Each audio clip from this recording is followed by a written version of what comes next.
Hey guys, good morning. Um, I'm up earlier than I usually am. I wanted to come on here because I was thinking about, whoops. I was thinking about filling you guys in on what's been going on because it's been a little while. I can't explain everything that's been going on just yet, but I will in another video, probably next month or two. But right now, I kind of wanted to kind of leave off, or hold on, start where I left off with the last video. So the last video, I talked about how I was miscarrying, and that pregnancy was twins at 6 weeks. They said that, take this off because I'm glaring. That there was twins. There's 2 sacs, but one looked like it was going to be a vanishing twin. At 8 weeks, I found out there was no heartbeat on the baby that did have a heartbeat. And during all that, like, commotion or whatever you would call it, I didn't think about seeing how the other baby was or if it was a vanishing twin. And I never did ask about that. And I went to the doctor on Wednesday and found out there was no heartbeat. On Saturday, I went into like a labor, and Sunday morning, I miscarried the first baby. And I explained that I opened up the sac and saw the baby and everything. And that was pretty much it. Like, I didn't say anything else because I didn't know anything else at the time. Because I think it was Monday that I did a video for you guys. So the day after, and I explained I was still in pain. I'm like, is this normal? I was really confused. Like, I was wondering, did I hurt myself from where I had a C-section 6 months ago? And I was just thinking about that. And I just wasn't sure why I was still feeling off and I was having contractions. I kept saying I felt like my stomach was vibrating constantly, and it was contracting. And by late Wednesday night, exactly a week from the day that we found out there was no heartbeat, I miscarried the second baby. And I always thought, even with twins, if you miscarry, you just miscarry all at once. But I guess not. So yeah, I was not expecting that. It wasn't as painful as the very first one, and it wasn't as big because it was probably would have been a vanishing twin if the pregnancy would have lasted. But like, the first sac was about the size of a small lemon, and the second sac was probably the size of a grape. I did not open up the second sac because it was so tiny. I was afraid, like, that for one, might not be anything in it, and for two, if there was, I was afraid I'd rip it or whatever. So I just left it as is. But anyways, I just wanted to kind of explain that a little bit.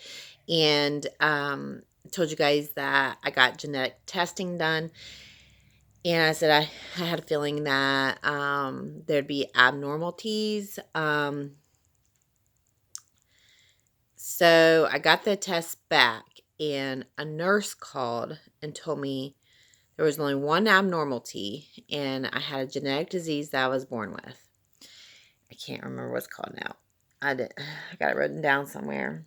Yeah, I don't remember. But anyways, so she was explaining everything that goes along with it, and basically saying that was my problem and blah, blah, blah, blah. And so we started thinking, okay, I'm going to get my tubes tied. So me and my husband was talking about that. We're just going to get my tubes tied, blah, blah, blah. So I made an appointment with my normal OBGYN. Okay, so the doctor I was explaining that I've been seeing since Ember was born, since our daughter was born, she delivered our daughter, and I guess my normal doctor has been super busy or been out or something, I don't know.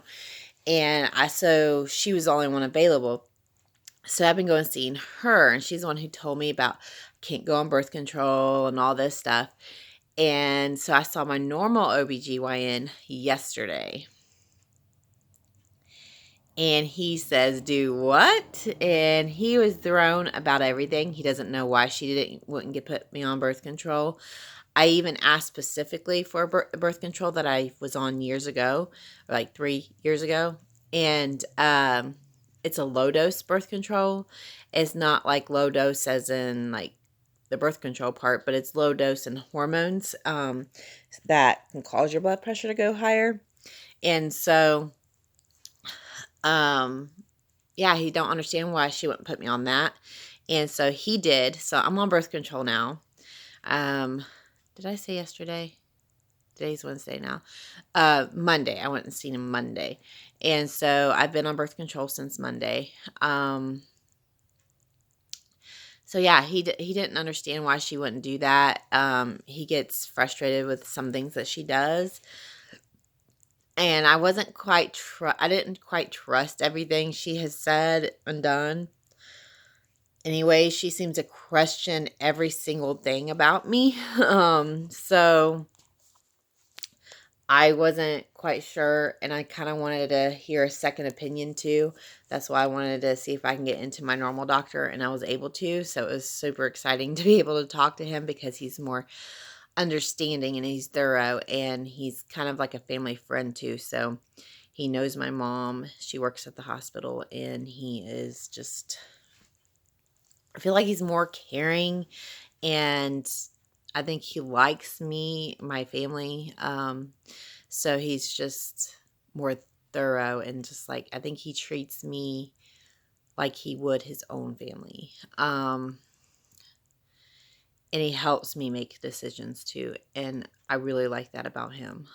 He's like, well, if it was me and my wife, and I love that about him because that really helps me. He doesn't tell me what decisions to make, but it really helps me because you don't get that with doctors that often, but it really does help me make certain decisions. So anyways, he went over everything. So the nurse that called and said I had this genetic disease didn't tell me there was 2 different kinds, okay? So everything she explained, she's telling me I could have died before I was 2 years old. I was very lucky to be alive. She said that it can cause all kinds of different problems, and that's probably what's causing my infertility. I could pass it on to my kids, all this different things. And that is not the kind I have. I have the other kind. There's 2 different kinds of it. And the other kind is just my body produces more testosterone. That's it. That's it. Nothing major. Yeah. And the other one has to do with your sex organs and all this other stuff. And so, like, yeah, it's rare, but like I have like the better part of it, which makes me feel better. And my doctor said it has nothing to do with the miscarriages, nothing to do with infertility, because I was struggling with infertility. Not anymore. That's what he said. He said you can get pregnant, but it's just staying pregnant. So he says there's nothing, all the testing that I have had done, nothing shows or proves why I miscarry. And I got pregnant with Ember and stayed pregnant. I just ended up developing preeclampsia, it just happens with pregnancies with anyone, even like the most healthiest person. So anyways, we kind of discussed that. I talked about getting my tubes tied. I've been leery on that because I'm like, well, if there's no like actual reason to get something that permanent done, I don't know if I want to. And I've had that mindset this entire time that me and my husband's been talking about it. And now that the genetic testing basically came back okay, like, I don't know what to do. And so, like, my doctor is saying that he does not want to tie my tubes because I'm 33 years old. I'm still young, and I don't have any biological children of my own living. Um, and he doesn't feel comfortable with doing it unless there's something that's underlining causing me to miscarry. So he's sending me for genetic counseling. I got to check with my insurance to see if it covers. Thinking it don't. I got to figure all that out. But when I think of counseling, I think of like a therapist or something like that. And a lot of people do, but I guess it's more in-depth testing that you can't get done at other doctors and stuff. And they do more genetic testing. And he said it can tell you right down to, well, you're miscarrying because you have low vitamin D. Like, it could be as simple as vitamins. Um, so it would tell you exactly. And it also will tell other underlining things that any other test won't show. And then basically they will talk and discuss everything and make you understand everything. So that's pretty much what it is. So we're going to go. My doctor said he wants my husband to be there to be able to go over everything so he understands everything. And I knew my husband would have the reaction he had. And he's like, well, this isn't going to change anything. This isn't going to change my mind. I don't want to try again. And I totally get that. And my doctor already warned me that's how he's going to act. And he said most men do. My doctor even told me, make sure you tell him that I'm not doing this to change his mind. He's doing it because of my health, and I'm still young, and just all that stuff. He don't want to do something drastic and we regret it. And I'm on the same page as my husband for the most part. I'm done trying. We've lost a total of 9 babies, 8 pregnancies, 9 babies. And I am done trying. I'm done doing that. Like, I'm done with ovulation tests. I'm done with vitamins and all this special stuff. I'm just done. Um, it's been hard um on both of us in our marriage, and I'm just done. But I think my husband still wants me to get my tubes tied, but then I've been leery on it the entire time, and I don't know if I want to get something done that permanent unless there is an underlining thing. So I think the genetic testing would be good, just for my peace of mind, I guess. And um if there's nothing that comes from it, I don't think I want to get my tubes tied. And my husband's okay with that. He's okay with me just staying on birth control. My doctor said he'd let me stay on birth control as long as I want. Um, and pretty much, yeah, yeah. But I am done trying. We've had so many losses, so much disappointment. Oh, it's been crazy. And everybody's like, 2020 has just went downhill just from everything. And it's been bad year for everybody. It's affected everybody. And um, it's been hard. I thought that it was going to start looking up for us, even though everything else around us was going bad. And it did not quite happen that way. There is some other things that could be looking up for us very soon. Just can't really discuss that at the moment. Until we know for sure what's going on, we're not saying anything. We'll tell, like, when we know for sure what's going on, we'll tell our family and friends, and then social media and you guys and everything. But we don't know what's going on yet. I have gained some weight. I went through a little bit of depression and just eating whatever during this time of partly staying in / miscarrying and confusion and I don't know what you would call it, like depression and just I've been depressed and very emotional and a little bit of everything, but so I have gained weight. I've gained like 12, 13 pounds or something like that, and I need to shut it off. I need to lose it. And that's just from the very beginning, like before I got pregnant.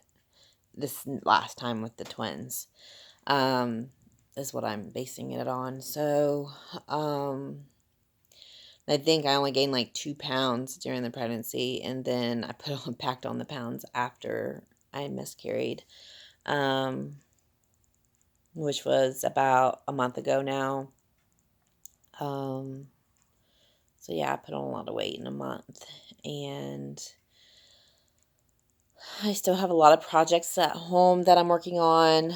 I'm gonna start walking again. It's been cold off and on. It would get hot and then it would get cold. On the warmer days we have went exercising, walking and stuff. My husband goes rollerblading and why I walk. But we have been super busy and I've been very busy and it's probably going to stay like that for a while. But I'm going to try to start working in walking during all that. Getting ready to, I've worked on painting my whole house. All that's left is the ceiling in my bedroom, which is the same color as the walls. I ran out of paint, so I had to go get more paint. So I'm going to work on that today. And get some painting done and maybe go walking today. I don't know if I'll get a chance to or not. We did plant some peppers and tomatoes and those are growing pretty good. We've had to cover them at night because it's been cold. You can definitely tell I've gained weight in my this it's like I don't have a neck anymore. But I can definitely tell anyways. But yeah, I was doing good and then I just wasn't. I think when you go through things sometimes you just like, I don't care. And that's pretty much been my attitude, like I don't care. Um, but I do, and I do care. And at the same time, it's like I could care less right now. I'm going through something. Let me get through it. And that's where I'm at. I'm at the end of let me get through it, and I'm at the end of that. So I'm ready to get back on track. So just in time for hopefully the warmer weather soon. Um, and so, anyways, thank you guys for watching and listening to me just ramble on. Um, please like this video, share it with others that have struggled with the same, not exactly the same thing. Nobody goes through the exact same thing, but through something similar. And let me hear your stories as well. I love hearing other people's stories, what they go through. It's hard. Infertility and miscarriages, they suck. And it just is what it is. And anyways, you guys have a good day, and I can't tell you when I'm going to come on next because I just don't know when. I just give you guys updates when I can. So when I find out the next thing in our life, I will let you guys know. I would say in a month or two, maybe in the middle of June. I don't know. We'll see. All right. Bye.